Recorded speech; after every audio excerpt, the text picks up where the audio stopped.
Coming up on the Get Lean, Eat Clean podcast. So when I look at patience is recovery of the mind. We talk about how important recovery is today with sleep, nutrition, hydration. Patience is the recovery of the mind. That's what we need to really work on, is being patient. And if you show me somebody that's going to be patient, I'm going to show you somebody that's confident. So the avenue to all these mental skills and mental toughness and mental health is through time, and it's through patience.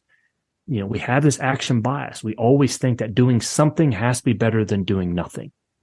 And that is not the case. Sometimes we don't have to do nothing. You know, we always hear it, right? Like, don't just sit there, do something. Well, sometimes it's don't just do something, sit there, right? Reflect, breathe. You ever drink wine before it's ready? Right? No one would do that stuff, man. You're not going to waste a good bottle of wine on that, because it takes patience in order for that to come to fruition. That's the same exact thing it is in life. Hello, and welcome to the Get Lean, Eat Clean podcast. I'm Brian Grin, and I'm here to give you actionable tips to get your body back to what it once was 5, 10, even 15 years ago. Each week, I'll give you an in-depth interview with a health expert from around the world to cut through the fluff and get you long-term sustainable results. This week, I interviewed Dr. Rob Bell. He's the mental coach for multiple winners on the PGA Tour, Indy 11, and the University of Notre Dame. He's written 8 books on mental toughness and has an awesome sports psychology podcast called Mental Toughness Podcast. We discussed what he's learned from coaching mental toughness with high-level athletes, along with hinge moments in life, the power of time, recovery of the mind, importance of patience, and his one tip to get your body back to what it once was. This was a great interview with Dr. Rob Bell. I know you'll enjoy it as much as I did. Have a great week and enjoy the interview. All right, welcome to the Get Lean, Eat Clean podcast. My name is Brian Grin, and I have Dr. Rob Bell on the show. Welcome to the show. Thanks, Brian. Looking forward to it, man. Thanks for coming on. All the way from Indy. I was explaining I went to Butler for a couple of years, so we have that in common. That's cool. Where'd you go to school? I went to 3 different schools. I went to Shepherd University, which is in West Virginia, and then Temple University in Philly, and then finished up my doctorate at University of Tennessee. Gotcha. Okay. Sports psychology coach, podcast host. You got the podcast 15 Minutes of Mental Toughness podcast. When'd you start that?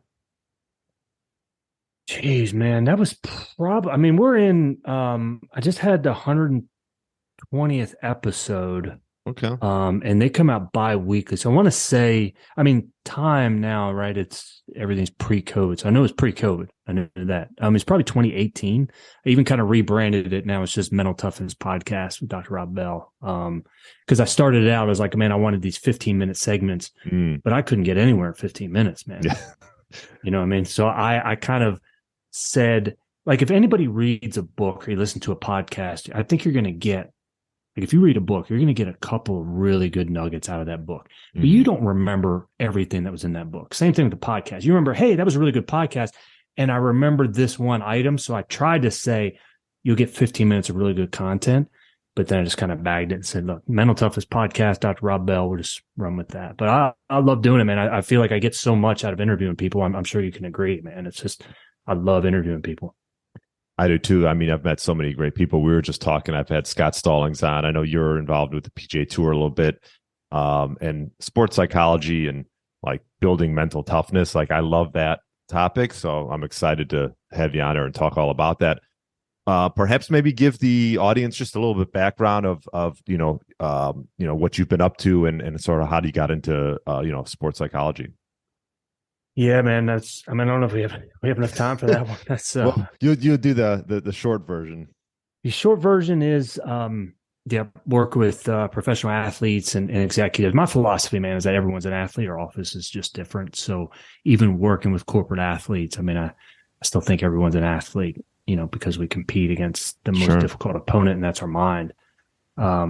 What I've been up to, man, just finishing I Can't Wait to Be Patient has been released. So that was my 8th book on mental toughness, and really excited about that one and that kind of movement, and really focusing on time as the most important resource that we have. And why don't we approach our mental game and our mental health through time before we're looking at any other type of like recovery. And, you know, I mean, I got into the field because I was an athlete that just thought too much, man. I was always thinking I can never shut off the mind. And the thing was that, Brian, is no one could ever help me. So I always wanted to be then that person that I needed back like in the day.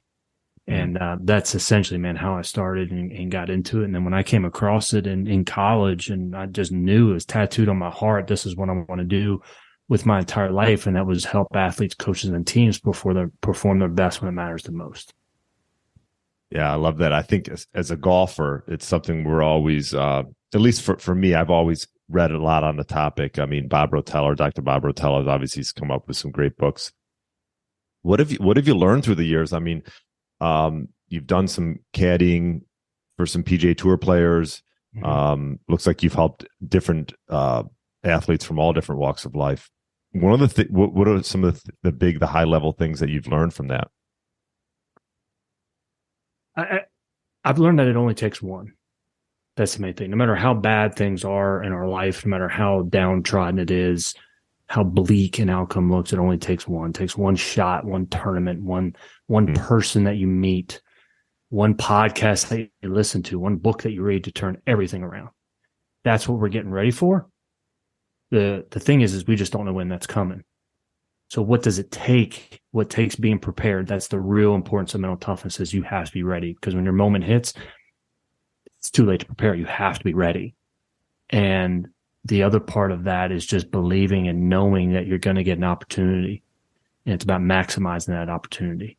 That's probably the biggest thing that I've learned throughout my years. And that's, you know, I wrote the whole book on the Hinge, and that's why I look at there are these Hinge moments that happen. We don't know when they're going to happen, but our job is to be ready and to be mentally ready, especially when that comes. Yeah. Talk a little bit about the Hinge moment. I know, is that something that happened in your life?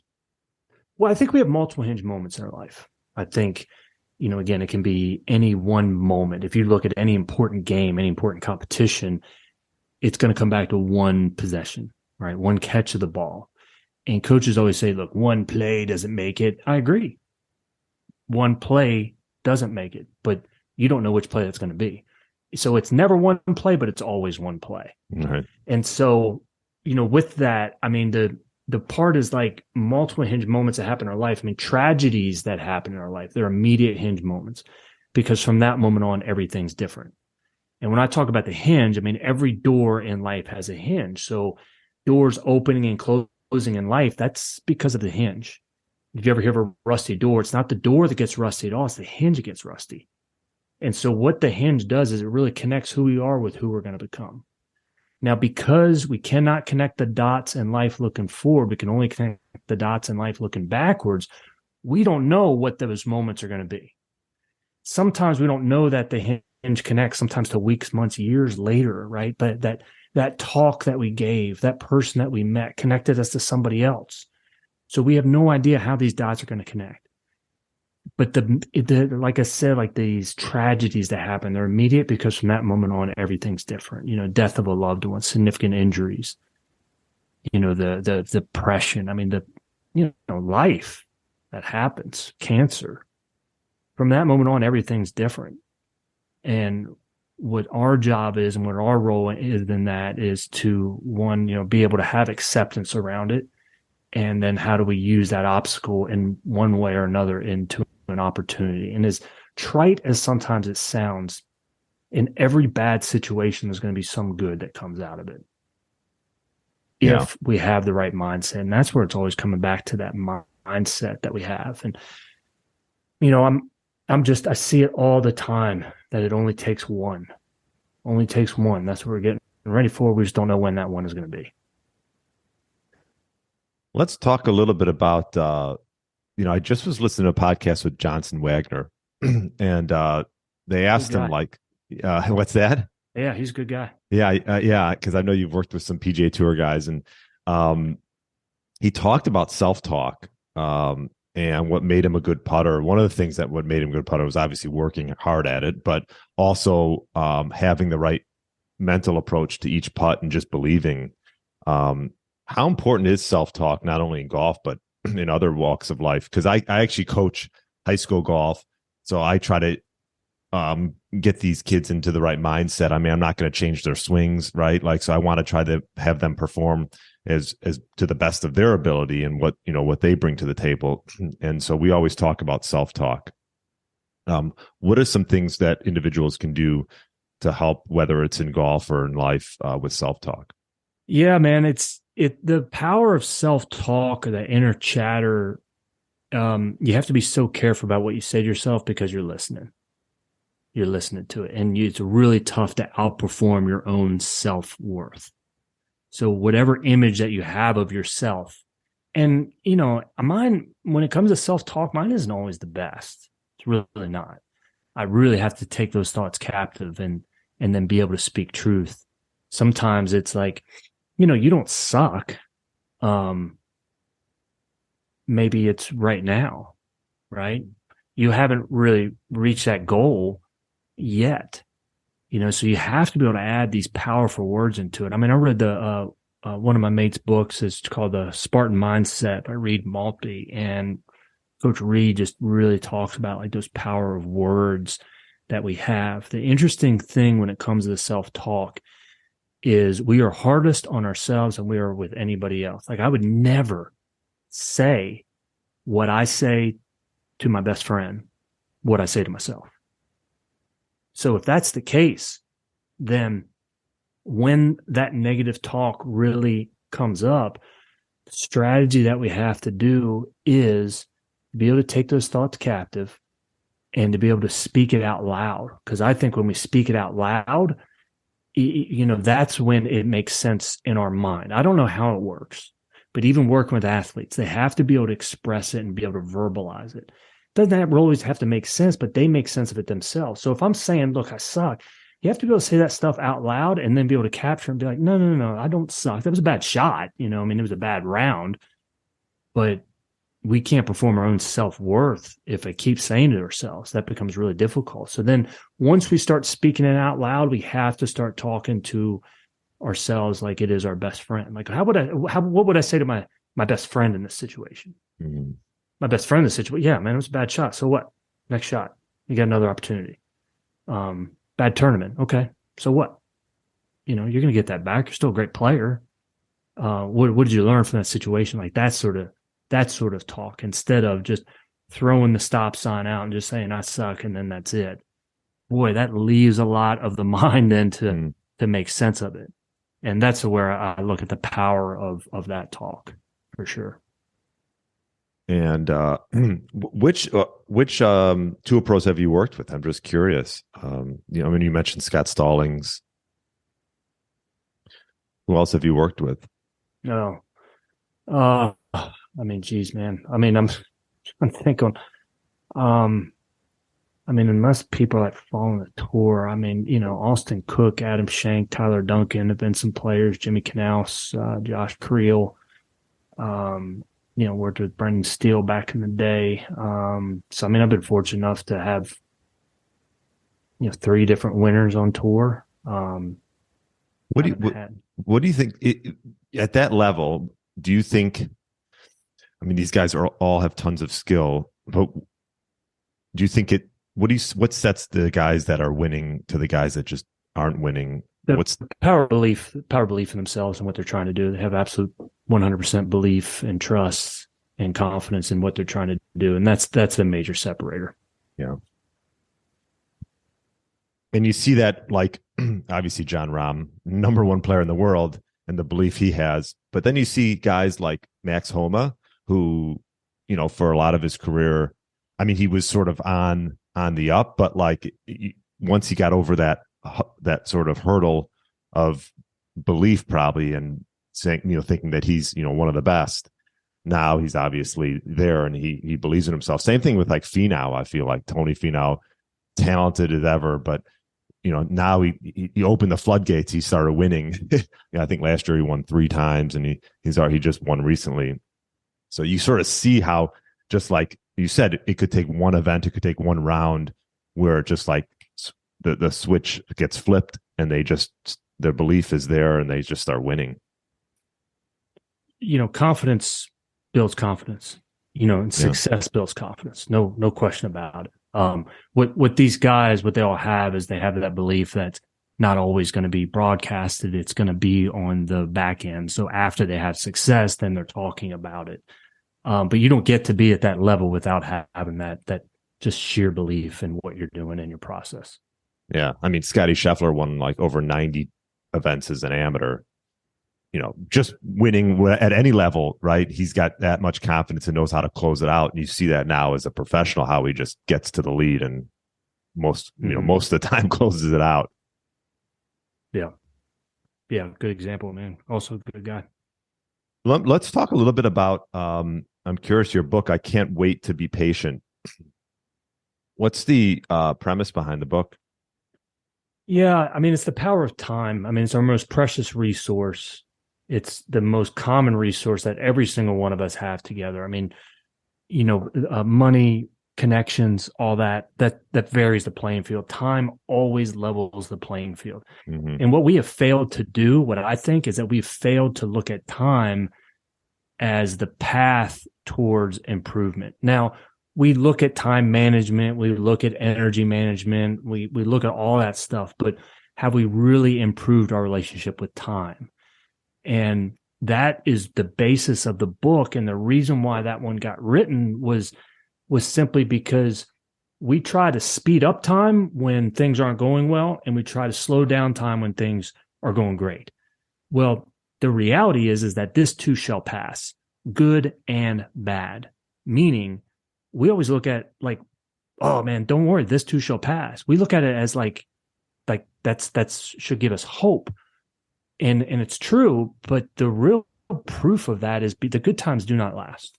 So no matter how things are going great right now, we're on top of the mountaintop, that this too shall pass. That will pass. That is not going to last. So that alone gives us proof that the bad times will not last as well.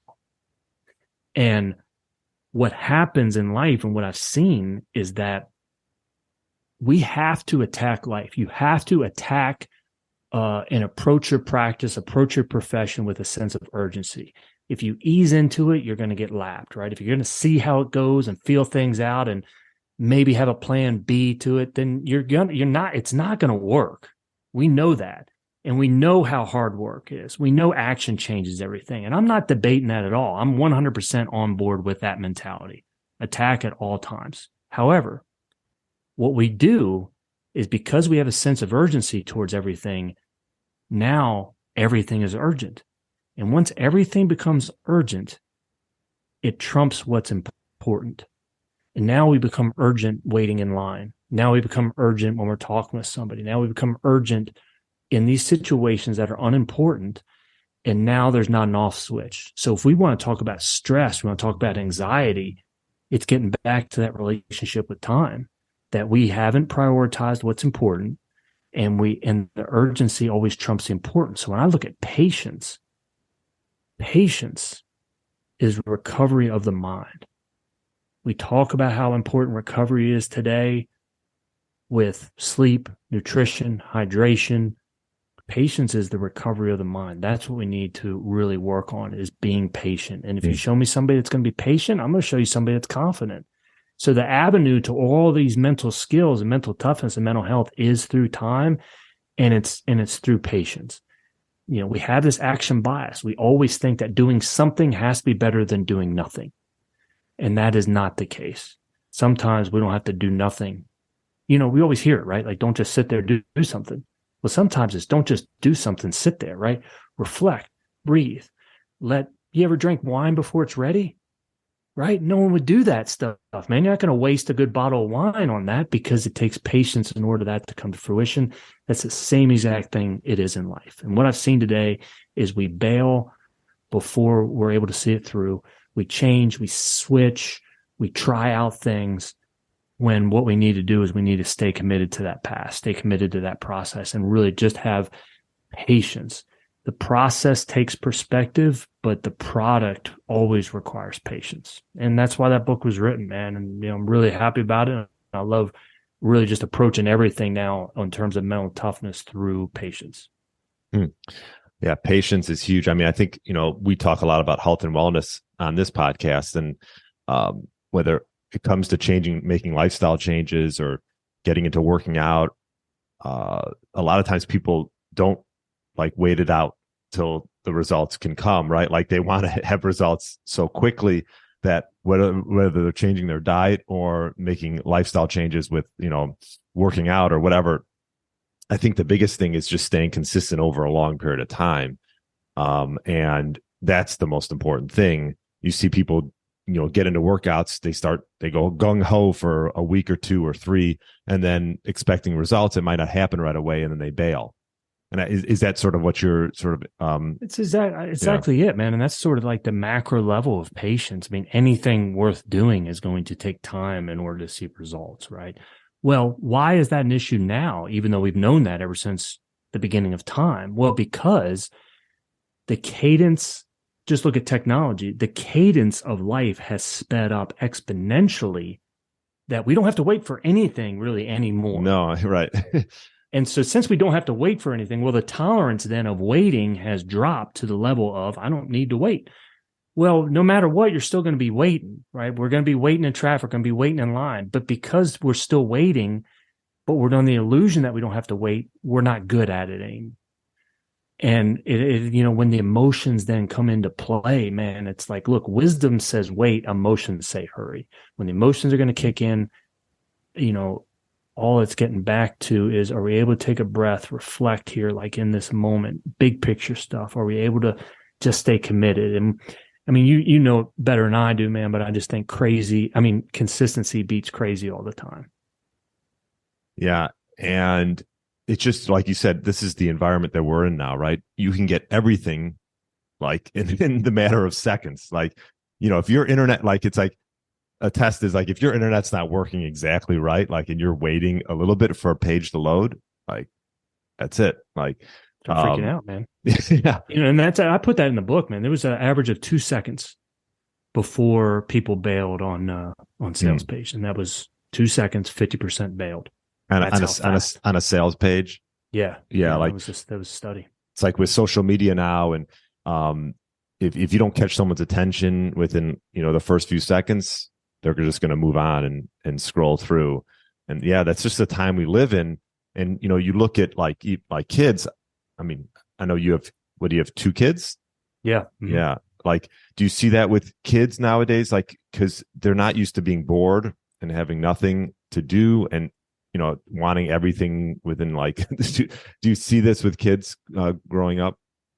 Yeah, it's interesting because, in the 3rd grade, like any kid in the 3rd grade, the reason why growing up, the 3rd grade always seemed so long was because of the frame of reference. So to a kid in 3rd grade, their entire life is 3rd grade.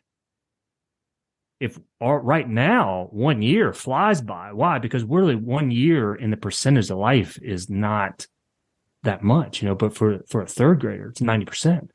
Well, what you see now, man, is that, it flies by for them too because of the speed and the cadence. And I mean, it really gets back to this, man. It's like, look, we're designed to get from point A to point B as fast as possible. There's no question about that, right? What are you going to buy? Are you going to buy something that tells you how to lose 10 pounds in 6 months? Or are you going to lose 10 pounds in 2 weeks? Speed trumps it all, right? I mean, even though it's not correct, and even though it's not going to be sustainable, it's still going to be the selling point. So because we're designed to get from point A to point B as fast as possible, everything then has this speed and this cadence to it. What I'm trying to say, and what comes with that, right? What's the collateral damage is we're bombarded by the urgent, man. We're tugged and, by the future, and we're distracted by that, which is really unimportant. And we got to get back to rhythm is more important than speed. The rhythm about what we're doing is more important than speed, creating those routines and having the recovery of the mind. What are some ways people can, I don't know, like implement this into their lives, like become more patient? I mean, it's something that I do. I don't know what your thoughts on like affirmations, but one of them is for me, just becoming patient, positive, present, and productive. The 4 Ps I came up with for myself. Yeah, I love it. Yeah, Yeah, go ahead. I just think it starts with number one, awareness of time. Okay. We all feel the trigger of when we get rushed. What are we getting rushed for? Right. Because 5 months from now, it's not going to matter at all. 5 years from now, we're not even going to remember what that stressor was, but we remember when we make the mistake, when we react instead of respond to the situation. I'm always saying this, man, instead of speed, we just got to focus on rhythm. What's the rhythm that we're creating in our life? How are we showing up in the transitions in life? These are the times that require us, because from patience and from the recovery standpoint, if we go from meeting to meeting to meeting to meeting, there's no recovery to it. At some point, we're not at our best. We're not performing our best. It's the same thing about growing the muscle, man. The muscle doesn't grow when we crush it in the actual workout. It grows in the recovery piece. We don't overtrain. I don't think we overtrain. There are very few people that overtrain. We under-recover. We don't put the time. We don't stretch enough. We don't have the hydration. We don't have the supplements, all that stuff. That's the same way that the mind is coming into play. So focus on rhythm, focus on the transitions, and just being really aware of the time and when the stress hits, getting back to the time situation. Yeah. And would one technique be like, and something that I try to do almost every day is just sitting in silence, like literally, like I've worked on like just sitting in, like, even if it's 10 minutes of just like being present. Yeah. Something like that can really, I find, can just, you talk about recovering the brain, can sort of just put you in a different mindset. It's fantastic, man. No question. I am not that guy. I'm not the guy to sit and meditate. I've tried, man, but I'm not. So what I do is I remove the distractions that are going to be there when I'm running. I do not listen to music when I run. Never. Mm-hmm. And the reason why is because we're trying to disconnect from that stuff, and then we're going to add to it. Doesn't make any sense, man. Now, that's the flip side. I would never do a workout without having any music on in the background, because then that's kind of weird. Well, people look at, so I'm still to a point, right? I don't have the bombardment of exterior, communication that's going on. I'm alone kind of with my thoughts, but then in that mode of running, focusing on my breathing, focus on gratitude, and focus on perspective. That's the prayer time, and that's the time that I try and be quiet and still the mind. So I do that. It's just over a span of, a 4-hour run out there in nature in the hills, and 4 hours stuck in life. Well, it depends, man. I like ultra running, man. So it's my God. Oh yeah. That's right. You've done some endurance events and things like that. Do you still do that? Yeah, man, still do. I don't have a 100-miler on the list this year. I've got a 50K that's coming up, but yeah, I love doing that stuff. Because again, man, I love pushing myself as well. But if you were to say, Rob, are you patient? The answer is no, I'm not patient. That's why I wrote the book, man, because I'm totally admitted, no, I'm not patient. If you ask any dog, though, hey, are you mentally tough? Yeah, everyone's going to say, yeah, I'm mentally tough. But are you patient? No, not at all. That's why I wanted to approach it through this recovery piece, man. And you've done how many Ironmans have you done? Man, I've done one Ironman. That's great. I've done a few halves. I'm not the best fan of the bike. I love the camaraderie of cyclists. I love being with the team while training, but I'm not the biggest cyclist, man. I just don't get that much joy out of it. And I know those cyclists that are listening to it are like, oh man, well, I get it. But I like running and swimming more. Yeah. That's quite an accomplishment. And so I know you talked about, so like, I don't know if shutting off the mind is the right word, because I think your mind, it's like when I meditate, you'll have thoughts, right? But you just sort of let them come and go, right? And just sort of, I just try to focus on breath. But I do agree, like I take walks every day with my dogs. Like I'm not an endurance athlete or anything. I do more like just resistance training, and, but on the walks, I'll see people that are on their phones the whole time, like with their walking their dog. They don't even know where they're walking half the time. So like, that's one thing. And that's a rule for me, is I don't bring my phone. I don't listen to music. It's just me walking my dogs. And And yeah, that in itself is a great way to just focus on staying present and No question, man. You know, and that's the disconnect. So on one hand, it's been awesome that I can order something from online and have it there this afternoon if I want, right? I mean, that's tremendous. I mean, incredible, right? You know, the other hand is, well, you have to be able to disconnect from it, because if that's there, then that's what we're always going to be going to, man. Scrolling, you know, ordering, you know, just because we don't like that stillness and being, you know, not connected at that time. We need it, man. It's exponentially more so important. Like when raising our kids, we never had any technology out in public. So even like, yeah, I mean, they would have it in the car, but they're not taking that stuff to dinner with them. That's nice. I like that rule. Because they got to be able to self-regulate, man. They got to be able to and when they get stressed. And if we don't self-regulate, you know, what are we doing instead, man? We just start freaking out. I actually wanted to touch on that a little bit. I saw one of your books, Don't Should on Your Kids, Build Mental Toughness. Maybe touch on that and what are some of the high level points from that book? Yeah, man. Don't should on your kids. Don't say it 3 times fast. The youth sports has just been professionalized. You know, youth sports. You said youth sports, man. If you look at it is. I mean, it's big business now. And there were so many different avenues, I think, to take from it, but it's like it really got back to we try removing the obstacles for the kids and we try preparing the path for the kids, when what we need to do is prepare them for the path. Mm-hmm. And that requires us, you know, being better communicators with our kids. It requires us to allow them to take ownership of it. It requires us to, you know, have better debriefs, you know, as parents when it's good or it's bad. And these are not easy, man. These are simple things, but they are not easy. And then it's just being able to allow them to take ownership of it.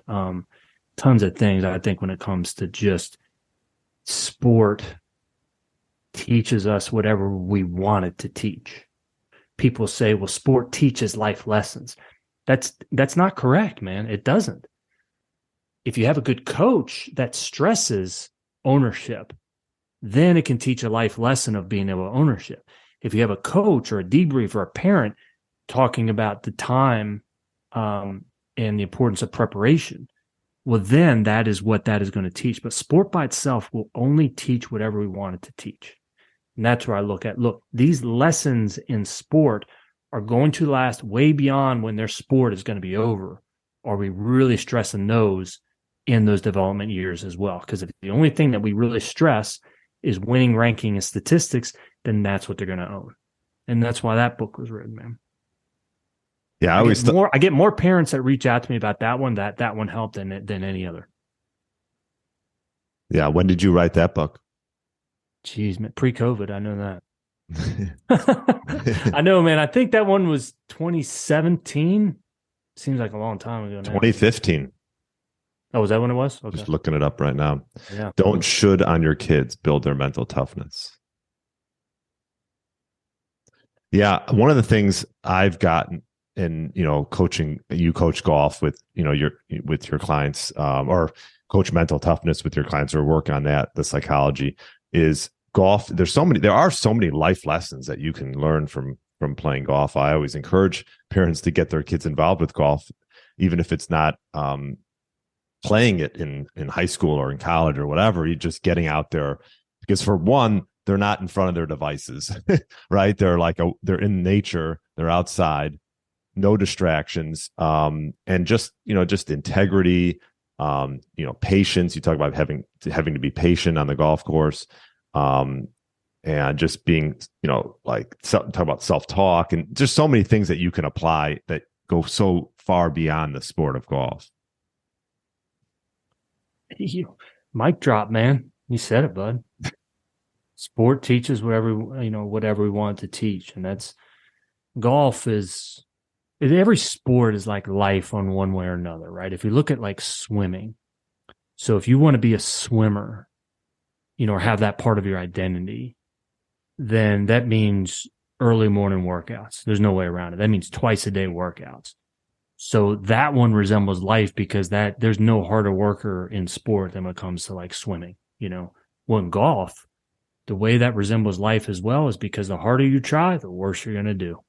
You can't muscle the sport of golf. It's a finesse sport. The way you fight though in golf is to be patient. The way you fight in golf is to, recover from this mistake, to use time to your advantage. And it's such a social sport as well, that amount of connections you can have just through golf, man. It's a sport you're going to play for your whole life too. You're not, you might swim, your entire life. That's great. You might run, you might do these activities. But when it comes to like an actual sport, right? And I'm not saying like swimming in the sport, like I still swim and I'll do masters events and all that, but it's like the part that you would do longer than anything, man, it's going to be golf. What would you say? You've had your podcast and you've written a bunch of books. Like, has your stance on anything changed through the years as far as working with clients or even for yourself when it comes to just mental toughness? Man, that's a loaded question there, isn't it?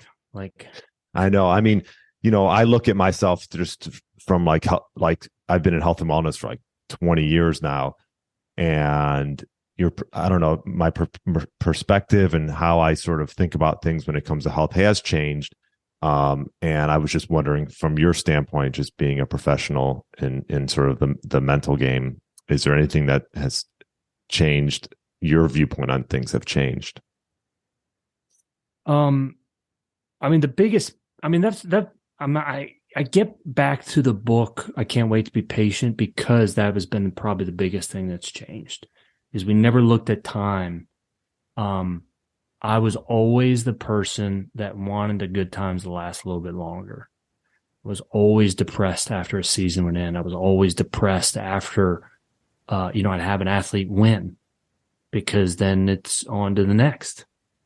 And I guess if there's one part that I think is so important is to have closure to whatever you're doing. If at the end of the season, you got to have a get together with the team, just the team. And there has to be a closure before being able to move on. Because if it's moving on, we're always on to the next, and it's on to the next, and it's on to the next, when you got to be able to enjoy these moments because they're so important. They're so few and it goes so fast. That's probably one stance that I find to be really important in sport and anything that we're going to be doing in general, good or bad. There's got to be closure to it. Yeah, no, that's a great point. You look at it just in sports, like guys win on tour, and then you put on PGAtour.com and it's whatever the next event is. Like here are the power rankings. And yeah, winning at any level. Yeah, you got to be able to sort of enjoy it and create some type of closure. Brian, if you look at any championship, whoever's going to win the next championship, whatever the sport is, it's out that night. Hey, can they repeat?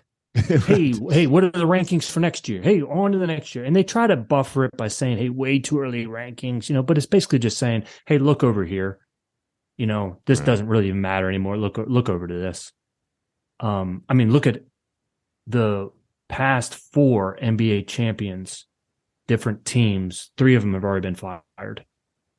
Already gone. To the coaches. Yeah, to the coaches. Yeah. Why? Well, because it's always on. It's always on to the next. Right. It's not. There's no.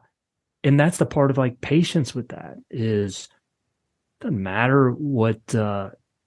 That's what the media wants us to do, is to focus always on the next. When I'm saying, look, if you want to really enjoy these moments, then make sure you're enjoying these moments, because it's going to be gone before you know it. Yeah. It's like, you have one kid, they're like, are you having another one? Well, we just had one. Let's enjoy it, or let's enjoy that, or, and before we get on to the next one. It's like, yeah. And it's like that in sports and in life. Well, this was great. Your book, I Can't Wait to Be Patient. We'll definitely put a link in the show notes for that. Yeah, it's can'twaitbook.com, man. Oh, nice. Got its own URL. People want to go there and take like the patience quiz if they have the patient personality. And that's can'twait.com. Can'twaitbook.com. Okay. And one question I like to ask guests, what one tip would you give an individual who's looking to get their body or even their mind, since that's sort of your road, back to maybe what it once was when they were younger? Because, especially mental, you'll see this even with golfers, right? Like, they have so much scar tissue from things that have happened to them in the past. Like, you look at, like, I don't know, Phil Mickelson, right? He's had so many close calls in the US Open or whatever. And there's like so much scar tissue. And I know it's something that I'm sure he's worked really hard on to try to sort of put that behind him. But like, what tip would you give one individual who's looking to get their body or their mind back to what it once was, let's say 10, 15 years ago? I would basically say this, man, is don't try and get it back to what it was 10 or 15 years ago. Cause there's a saying that you never enter a river at the same spot twice, because if you go to that same spot, the river's already moved on. And what that means is I want you to create instead of what the vision for you looks like now. Because 15 years ago, you didn't have 2 kids, man. You had more excess time. So why don't we look at, okay, what's the enjoyment that I want to have with this activity, with this movement? What's the discipline that I want to have around certain foods? Where do I go to when I'm going to be stressed? How can I get better maybe at that part of my life? So picking like the different areas and getting hammering home one of those areas. And then the byproduct becomes, hey, what you're going to look and what you're going to feel like. But just pick one area, start with that. Don't worry about trying to get back to where you were. Just develop a better you now. And you're going to be exponentially better than what you were. When it comes to scar tissue and stuff like that, the reason why the scar tissue is there is because we haven't let go of that past. We keep bringing that stuff up. Well, you don't get to the level of a Phil Mickelson without having gone through, that tragedy, setbacks, whatever it is. And I just believe that it's not about the setback. It's always going to be about the comeback. Love that. Great advice. Awesome. Well, your website's drrobbell.com with all your books on there. Anything from golf to kids to having no fear. Yeah. So a lot of different avenues here. Well, thanks for coming on. Awesome. Thank you, Brian. Yeah. And appreciate all the tips, definitely stuff that can be applicable right now. So have a great rest of the day. And I appreciate you coming on the podcast. Thank you, man.